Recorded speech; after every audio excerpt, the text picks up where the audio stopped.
Hi, I'm Greg Lefebvre, and this is The Compulsive Storyteller, a series of short personal stories where we explore the idea that truth is stranger than fiction. In this week's episode, entitled Touching the Sky, we find Ravi Gujaral, the famous blind Indian writer, visiting my studio. He's never seen a skyscraper and plans to feel the relief work on my collection of bronze depictions of New York City architecture to discover what these tall buildings really look like. The whole experiment is a total failure, but not in the way that you might think. Touching the Sky. The names in this story have been changed.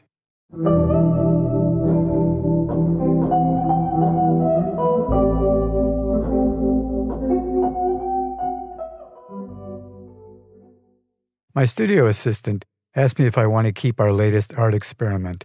I respond, "No, Rob, just wash them off and we'll try again later. And make sure the filter's in the drain, okay?" He asks, "Do I have time before your blind man arrives?" I look at my watch. Let's see. Damn, time does fly.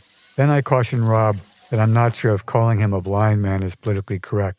Maybe he should be called visually impaired. He doesn't know, then asks, "How did you meet this guy anyway?"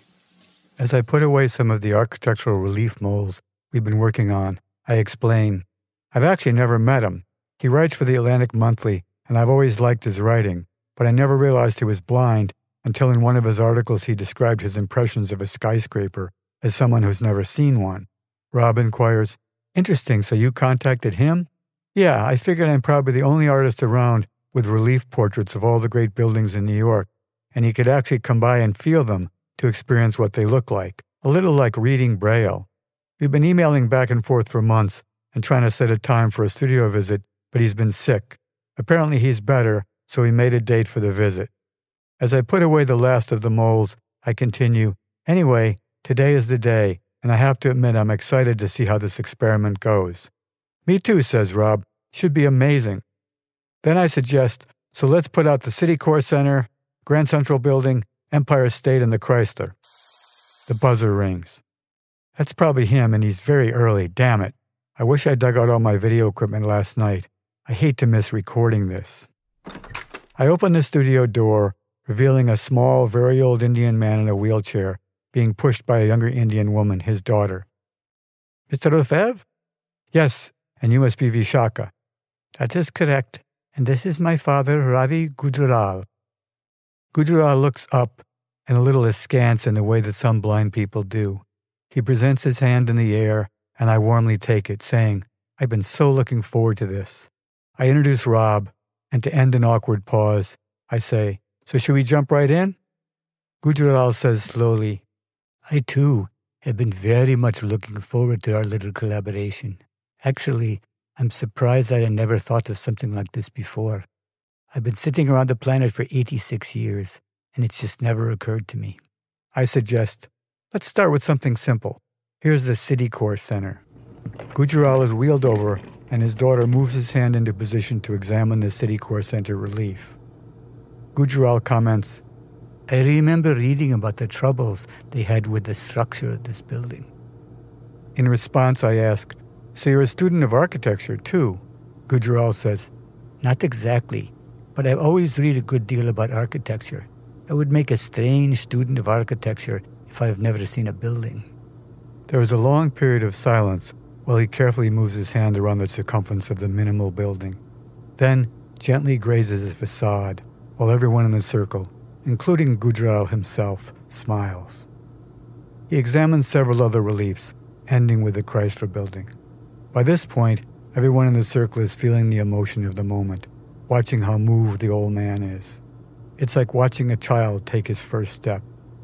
Gujaral comments, with his voice cracking a little, "Ah yes, the crown jewel, the Chrysler." His hands nimbly play across the surface, coming again and again to the layered arcs of the Art Deco building's crown. Gujaral says, "You have no idea what this means to me.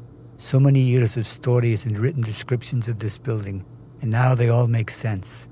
It's so wonderful of you to give me this gift so near the end of my life." Vishaka caresses her father's shoulders saying in a tender voice, "Oh, Daddy, don't say that. You're going to live a much longer life." A single tear falls from his eye and splashes onto the polished bronze. I wipe it off with my hand and then reach up to wipe my own eyes as well. Everyone in the circle is holding back tears as we witness this rare and tender moment.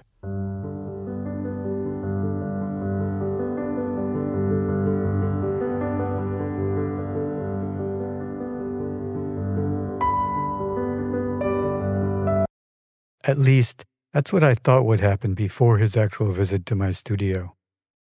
But what really happened when Ravi Gujral, the famous blind writer, came to visit my studio was in fact quite different. I open the door after the buzzer rings, and there stands Vishaka Gujral, and directly behind her is her father, Ravi, with his hands on top of both her shoulders. "Hello, you must be Vishaka."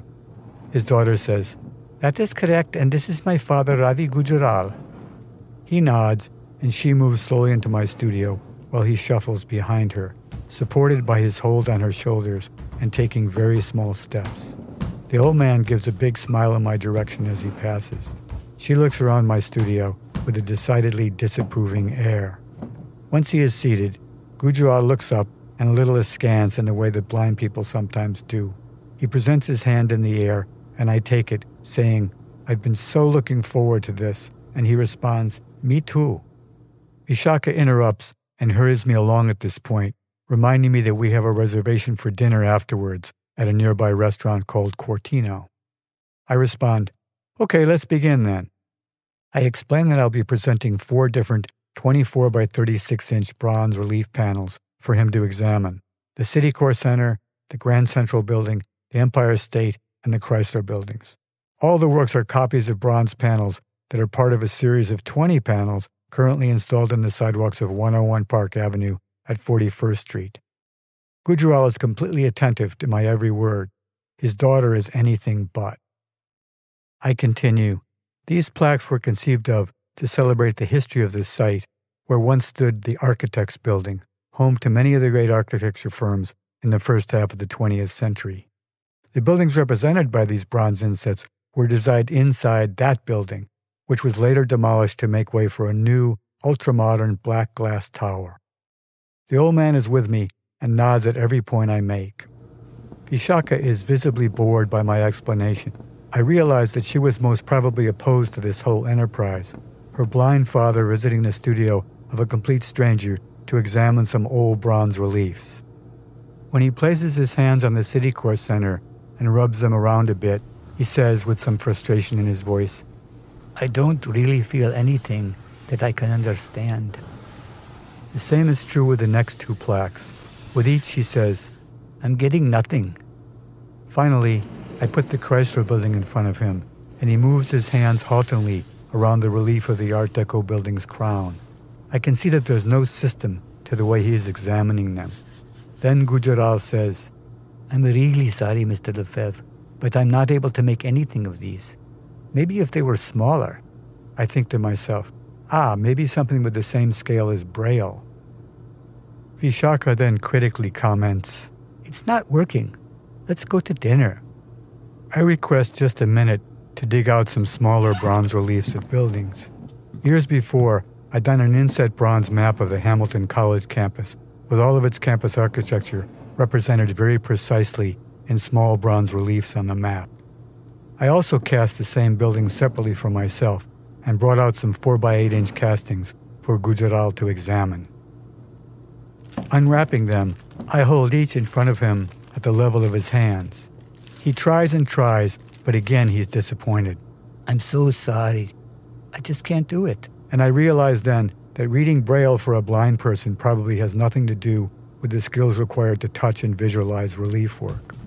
So our little disheartened group makes its way out of my studio, with Gujral disappointedly shuffling along behind his daughter, holding her shoulders. She is definitely annoyed.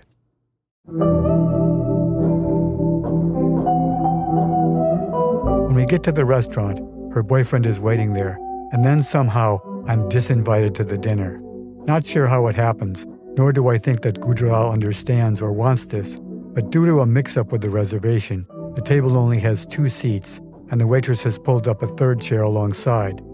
Then, even though she offers to pull up a 4th chair, Vishaka assures her that will not be necessary, and I am dismissed. He and I shake hands warmly for the last time. Then as I leave, I hear him ask, "Why is he leaving?"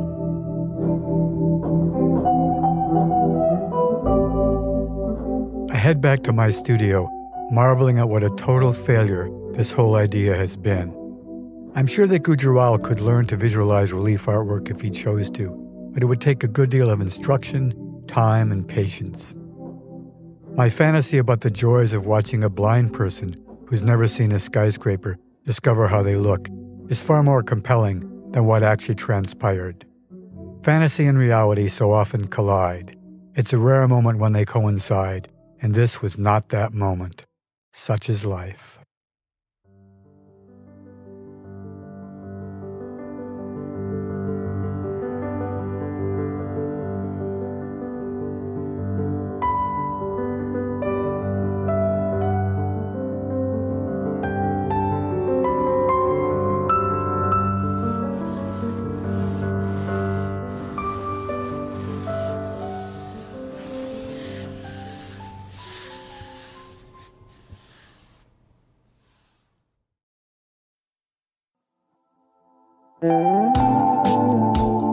The Compulsive Storyteller is written and narrated by me, Greg Lefebvre, and co-produced with Peter Kokoma, who also made our theme song.